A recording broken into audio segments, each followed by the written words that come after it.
Joe Peluso, what's up, buddy? Hey, buddy, how are you? Good. I've never done a virtual cheers before. All right, let's do it. I was about to take a sip. Let's do it. Cheers. This is just some Four Cheers. Roses whiskey. Thanks for coming on. Happy to. This is really fun for me. For those of you who don't know who Joe is, Joe Peluso is the marketing coordinator at Complete Payroll. It's a company I used to work for. So we used to work together at the same company. Now we actually work together at different companies.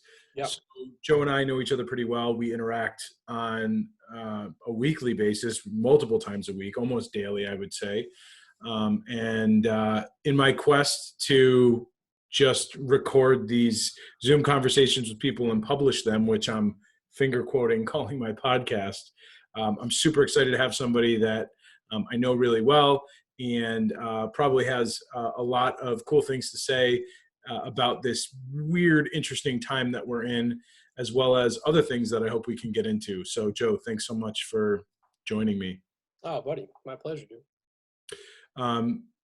One of the things that I know is that Joe recently, by the way, your apartment looks great. Yeah, right. Freshly painted. I was going to say, so tell me about that for a second. I know this is a weird thing to start on, but I know you had talked about painting your apartment for a long time. Yeah. And you recently have done that. Like, how do you feel about it? Oh, dude, it's night and day.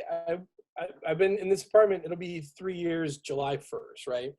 And I've been meaning to paint it the whole time. And like, I've been able to paint it and have taken baby steps like over the course of those 3 years to like actually do it. But I just, for some reason, just never paint it. And then this stuff happened and I knew I was going to be holed up here for a while. And I know you realize that every excuse you ever had not to paint your apartment was eliminated. Absolutely. I was completely out of excuses. And like, I just wanted to keep my hands from idling during this time because I know me and I know that if I just sit here and I just like be a pile on the couch and watch Netflix all day and stuff, like, I'm going to hate myself for it. And I remember thinking like in the very, like when once I realized this was going to be a thing for a while, I was just like, I have to come out of this. Like I have to have something to show for this. I have to have like a receipt for this at some point. So, the painting was the first thing. And, I had like a friend of mine, like help me, morally and actually physically, like came and helped, before they were super extreme about what you like know people at all. Yeah. But yeah, I mean, honestly, like, and the one day it was like, I woke up, it was a Saturday morning. I had the stuff, I had everything ready to go. And I was just like, I was sitting on my couch and I was looking at the stuff and I just was like, let me just go over there. So I started, it was like real little things. Like I took like a light switch plate off the wall, right? Took that off. And then I was like, all right. And then I was that was the beginning of it. It was how it started. It was on one just little Phillips head and just now you're renovating your apartment. Exactly. And then I was moving stuff into the one room. And then I took the brush, like I had the thing off, I had some stuff moved, and then I just took the brush, dipped it in the can, and just splattered it on the wall. And I was like, we're doing this now. And so that was like probably 10 in the morning on a Saturday. I don't think I stopped until about 8:30 that night. And I got like that like dining room area and then the hallway done. And then I did this living room the next day. And it was way easier. I painted one room ever in my life. I helped my cousin do it once. I had no idea what I was doing. I kept screwing up. I kept like every time I went to go start rolling, I was like, oh, I got to cut the ceiling in, or you know what I mean? It was like little stuff like that, but got it done. It doesn't look like in terms of craftsmanship, it's nothing special, but like I did it, and now it's the color I want, and I got stuff on the walls now. And most importantly, you did it. 100%. Yeah, right? That's it. My dad always used to say that like you always appreciate something more when you put in the sweat equity. Yeah. Yep. That's cool. Yeah, I had a similar situation for years. I had been saying that like I was going to do a vegetable garden someday, and like I always found an excuse not to do it. And over the weekend, I literally built this raised bed, and it looks really nice. And I'm super proud of myself, which is Yeah. probably why I'm bringing it up. But I think the larger point is that like I didn't do it for a long time, and I think consciously or subconsciously, I think I went through a similar mental process as you, where I said, okay, we're going to be doing this for a while.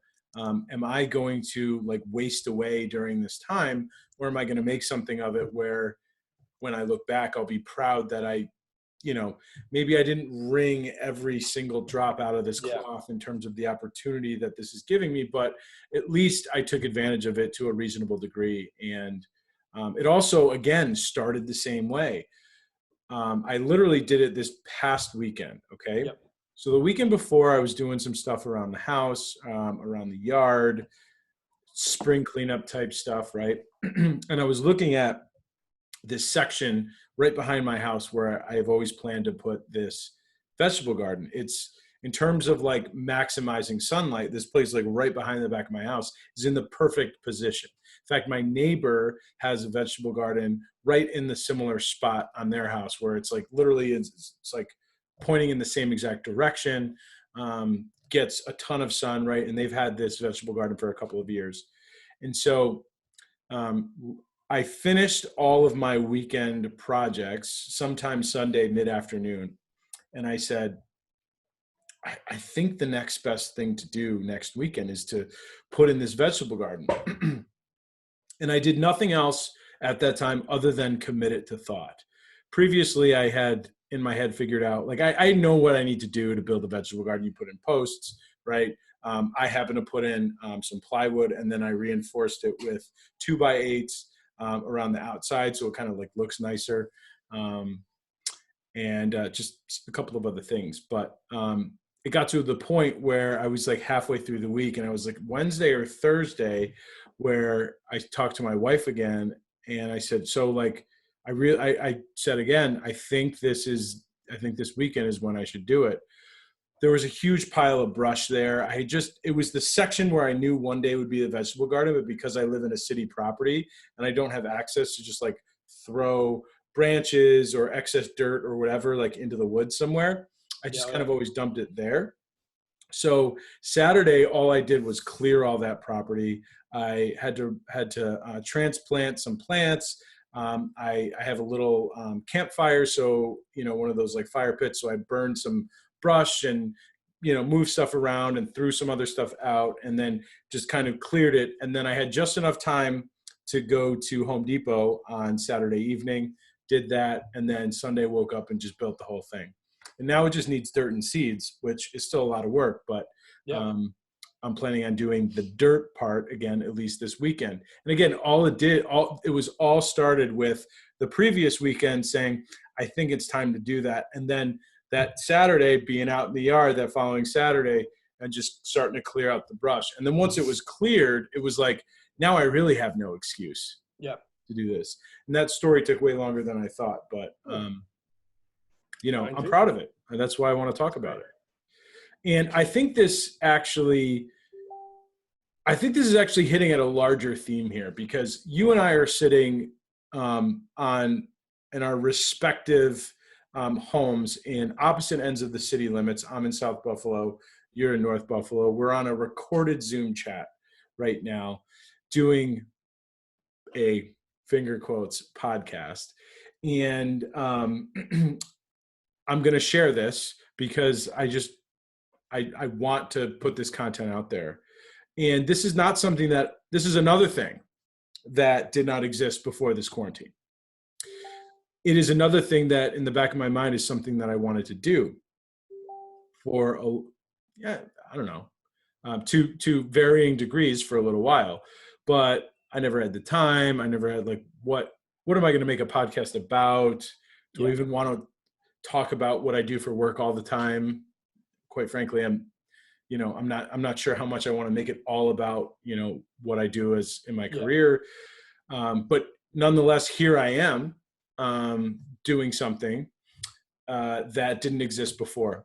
I also happen to know through your work that like you're creating a lot of content. You always do, but through this current situation and how it impacts employers and specifically clients of Complete Payroll, you're exhibiting leadership and putting a lot of content out there, publishing recorded Zoom chats on your own.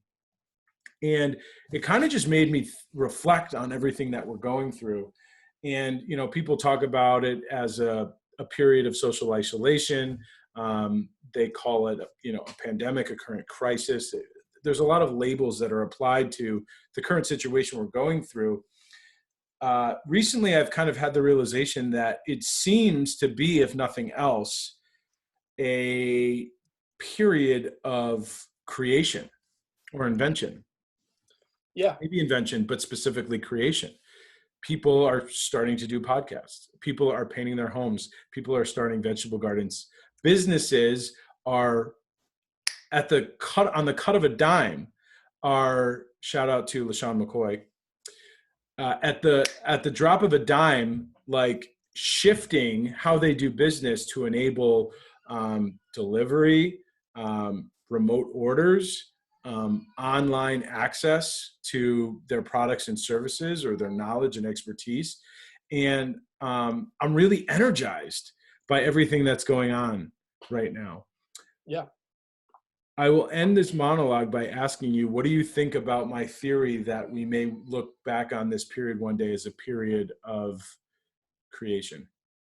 I agree. I think you're right. I think I feel like I read some like I know you bought a new mic for this, but like they were saying like podcasting mics were like one of those items on Amazon that like or you could, you know what I mean, like where you couldn't get, you know, Really? like yeah, blue mic, like that was the thing, is like just standard USB podcasting mics and stuff like yeah, people are finding new ways to create stuff, for better or worse. I mean, you know, we shared something today where it's like a lot of what's being created is the same, which is understandable because like everybody, I imagine there's not, you know, huge swings in opinion about what's going on. Everybody, this sucks, and everybody thinks so.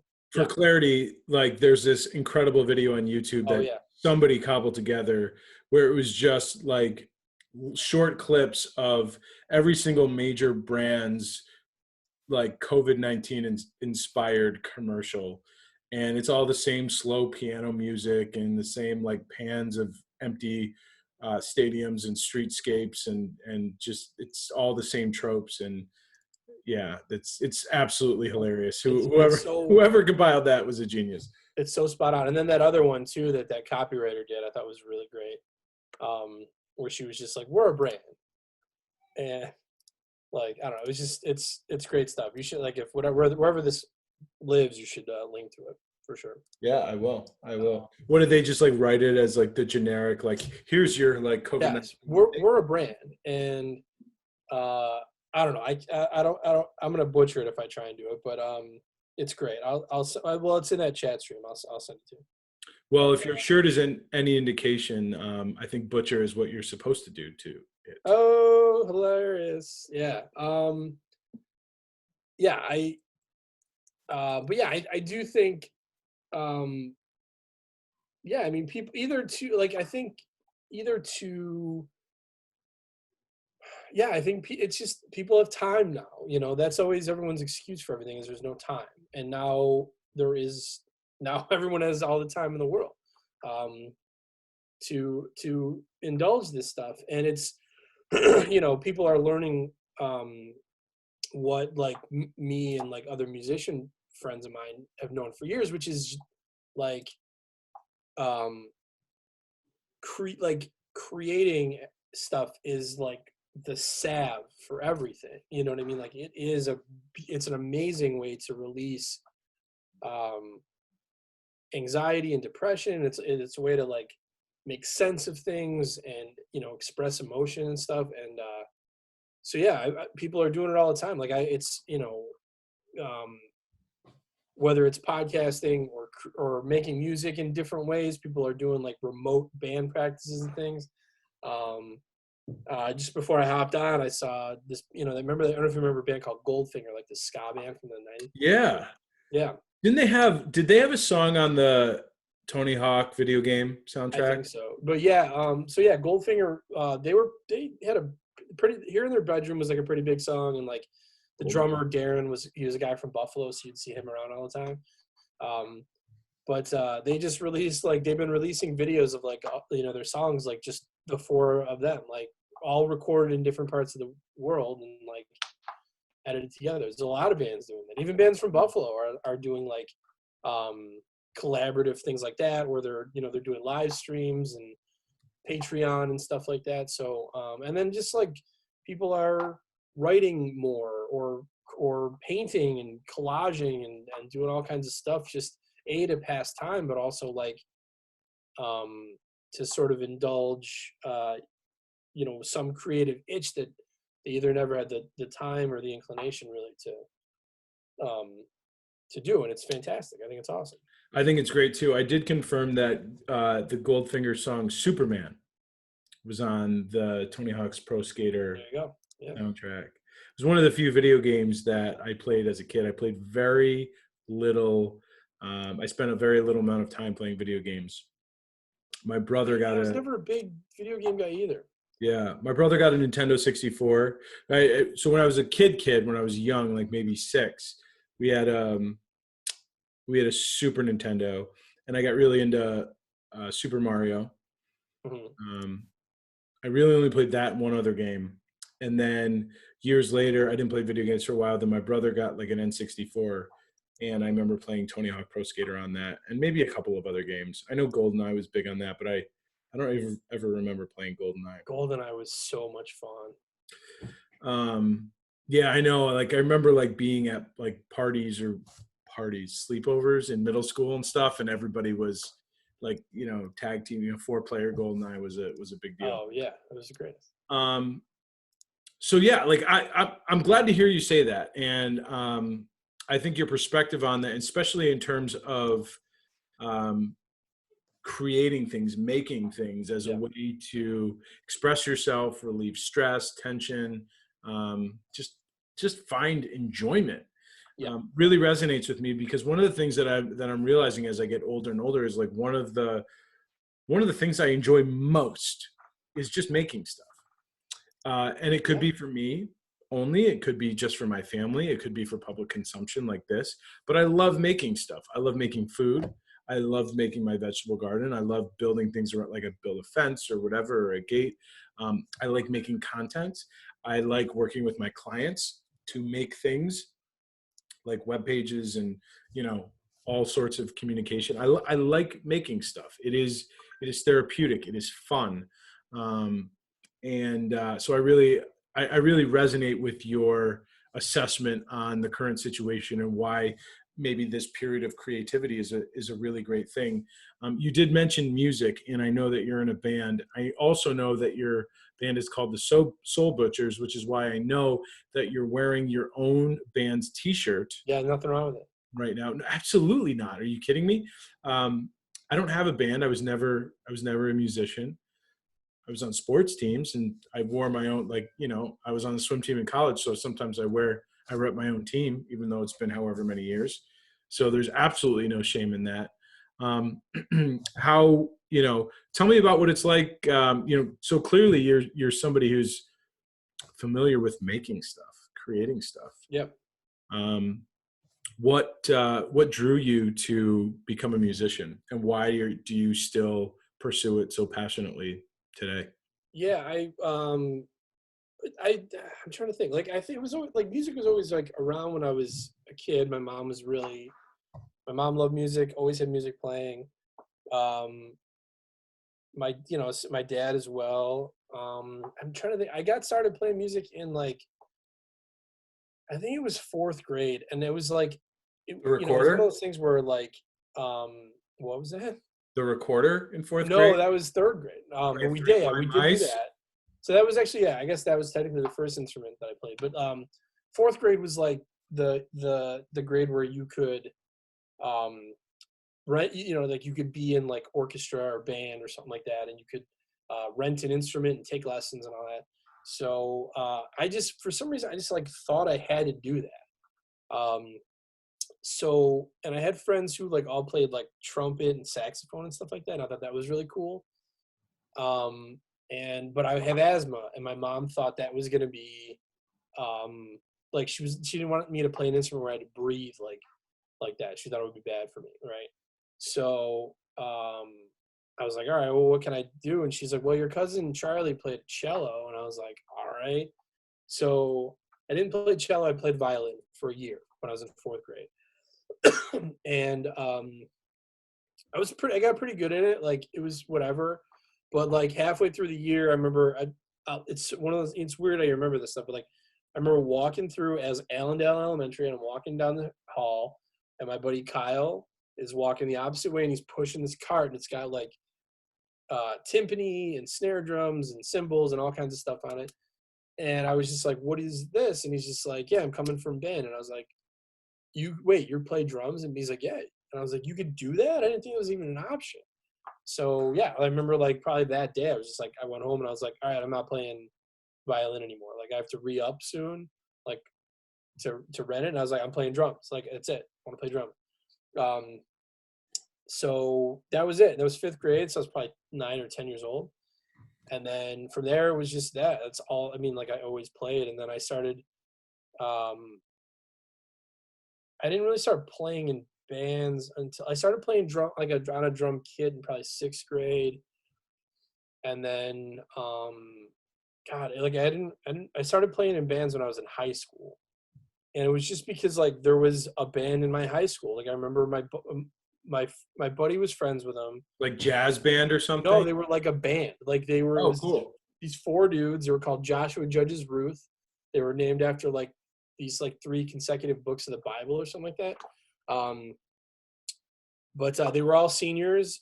My buddy who was in high school, I wasn't in high school yet, and he had their tape. I remember they recorded a tape, all original music. It was like 6 songs up at Watchman Studios in Lockport, and I was like, that blew my mind. I was like, wait a sec, you could do that, like, because you know, as a kid, you're like, who you don't think about like, there's people writing these songs, like you know what I mean, like it's a weird thing. You don't ever think that you could do that. That's for other people. Like you don't And need for somebody to grant you permission. yeah, or whatever. I don't even know how it worked, but like I was like, oh my god, there's like like people my age writing songs, and they were awesome. I loved them. And so when I was a freshman, the one dude Andy was the drummer, and he was a senior when I was a freshman, and but like instantly I was just like tagged along with this dude. I loved him, and still decent friends with him. He lives in New York City now. He's like a professional musician. Um, but that was it. I was just like, I wanted to get into a band so bad. Um, and my sophomore year, I got a drum kit for my birthday in November, and then immediately was like, I want to have people over and play. And so I started, like, I became friends with my buddy Jim, and we started, we tried to start a band. It was all covers and stuff, but it was just like little by little, and just like that feeling, like when you write a song. Like I remember the first song we wrote was about this girl that I had a huge crush on, and just like, like it's like you pull, like the song doesn't exist, right? Like obviously the notes exist, there's chords and stuff like that, but like the song doesn't exist. And then all of a sudden, out of thin air, somebody like pulls a song out of thin air, and you start like playing with it, and all of a sudden after some time, like you've created something that never existed before, like that's never existed before, right? um and just that, I remember that feeling. Like we finished that song, and like he wrote I wrote the words to it, and he sang them, and like it just was a song. And I remember we went to Guitar Factory, and we bought this like 4-track recorder, and we did it like overdubbed, maybe like did a tape. Like it's got to be somewhere, but it's just like that. I just immediately became obsessed with that feeling, like collaborating with somebody, creating something out of thin air. Like I remember playing it for people, and just like, you just like that feeling where you're just like, I did this, right? You know what I mean? I don't know. It was just Yeah. such a great feeling. And so, yeah, I've been playing in bands on and off ever since high school, but lately it's been I've been with the Soul Butchers now for uh, 3 years. It'll be, yeah, just past 3 years. And then, but I've been in, I've been in bands in one way or another since I was probably like 16 years old. That's awesome. Mm. Yeah, I think that there's probably a lot of people in different creative disciplines that could relate a lot to what you do, regardless of what their craft is. Maybe they're artists, maybe they're, quite frankly, I there's a lot of people who run businesses that say, I don't have a creative bone in my body. And I think that's bogus because, like, if you run a business, you literally created something. Like, we often like refine, or rather restrict, our interpretations of creativity to something through the arts, which certainly the arts is creative. But there's a lot of people, teachers, doctors, uh, you know, um, business people, who are incredibly creative in the ways that they innovate. They find new ways to make their product more accessible, more effective, more efficient. And I think one of the things that I'm hoping to see, I think, is coming out of all of this, but I'm hoping that we will continue to see. And I certainly hope that when we look back on this COVID time, we will identify it as one where the creative spirit was brought out of a lot of people, as a community at large, but also like each individual, because as you said, there's really nothing more rewarding than making something and then just looking at it, Yeah. whether it's something you can physically look at, or you finish a song and people clap and you just like sit there and smile and own it and feel the completion of it. Feeling the completion of it is something that is so rewarding. And anybody, whether they're a chef or a musician or a lawyer or a contractor or whatever, knows that feeling.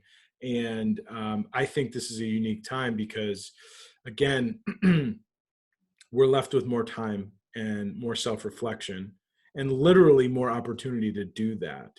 But I aspire to be in a world where more people can create that own self-satisfaction for themselves, because I think everybody should feel that way. And I think it would, create a lot more. I think it's contagious, is what I'm ultimately trying to say. Mm. Yeah. So that's kind of one of the things that compelled me to do this, is not just because I'm running out of excuses, but just because I just want to put my fingerprints on something. Like, that's really what's compelling me to do it. And I don't really care if 12 people, if I check the YouTube stats on this in 12 years and 7 people have viewed it. Like, it's okay for me. It's what the important thing is I created some type of connection, something that could be of value, and I put it out there, and I put myself out there in the process. And that's the thing that I'm really enjoying about all of this. Yeah. I think that's right. I think it's, but also I think, people, I mean, it's not, listen, I'm like, I love music and I love all that, but like, um, it's definitely not like, I disagree a little bit. Like, I think that there's people who don't have I mean, I guess, I don't know, like a creative bone in your body. Like, there's some people that just, they don't. And I think that they, like, somebody, I forget who, but um, they sort of put a finger on like that people are creating extra anxiety for themselves during this time because they feel like they should be pursuing something creative, or they feel like they Hmm. should be doing more and they're not.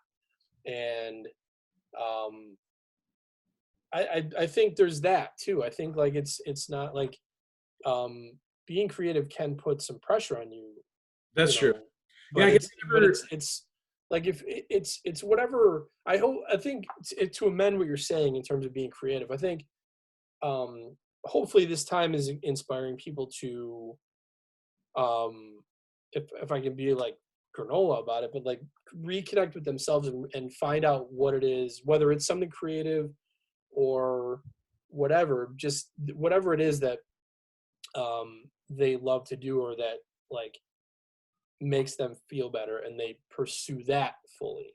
Oh, that's So that's a perfect amendment and yeah, clarification, because I certainly wasn't meaning to suggest that everyone feels some sort of obligation to yeah, create something, whether it be for themselves or their family or for public consumption. I guess I yeah, was kind of speaking more squarely to those people, perhaps like you and me, who yeah, really love creating stuff, and if given the opportunity, would always try to find ways to create more stuff. yep, Yeah. What is this all about? It's the recognition in myself that creation gives me satisfaction. right, So to actually get it to the, the the lowest common denominator, I think your point is fair. Like, what is going to make you most happy? Use this time to evaluate that and do the things that are going to accomplish that for you. I think, in my case and in your case, and probably in the case of a lot of people, it's making stuff. But it certainly doesn't need to be the case for everyone. Joe, yeah, I got to run, yeah. but I really appreciate you making some time for me Oh, and dude, yeah, it was awesome. this quasi finger quotes podcast. I'm certainly having fun, and I hope you did too. Yeah, dude, this is awesome. I had a great time. I mean, I always have a great time talking with you. So it was cool. I'm going to edit out the blushing of the cheeks. Yeah, I'm blushing or you're blushing? No, I get, me. You just oh, said I you get always have a rose. great Oh, time. yeah, yeah. No. Yeah, no, it was great, man. I really appreciate you thinking of me and having me on. Cool.